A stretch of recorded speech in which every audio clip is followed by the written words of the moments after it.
An update on the situation regarding the South Sudan, and just to let you know that the Undersecretary General for Peacekeeping Operations, Herve Ladsous, spoke to Riek Machar yesterday to express his deep concern at the detention of the 12 national contractors and urge for their immediate release and unconditional release, as well as the release of any weapons still retained in Kaka in Upper Nile State. Meanwhile, from the ground, the Secretary General's Special Representative to South Sudan, Ellen Margaret Loy, also called today on the SPLM in opposition leader and commanders to release all the contractors and the property without delay. The Special Representative said that taking UNMISS personnel as hostages is equivalent to an attack on the UN, and underlined that such attacks against UN peacekeepers and other personnel may constitute a war crime.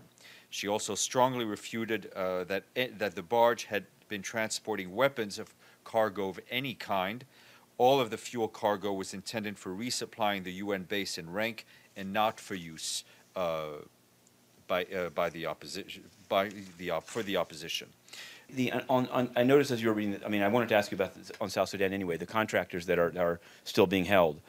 One, in what you read and in what was published in UN News Center, is the allegation that the weapons were going to the opposition or were going to the government to conduct further operations against the opposition? Well, the allegations weren't made by us. Right. Questions were raised, I think, including by you, that there may have been, or somebody else, that there may have been weapons on board. The only weapons that were on board were those belonging to peacekeepers. You would have to ask the opposition to see what their motivation was to grab this barge, take the fuel, but I can't. I guess I'm just wondering, does UNMISS believe that the opposition was grabbing weapons they thought were meant for them, or thought they were going to the government? There are no weapons on board. I think you have, besides the ones that the peacekeepers had, which have not been returned.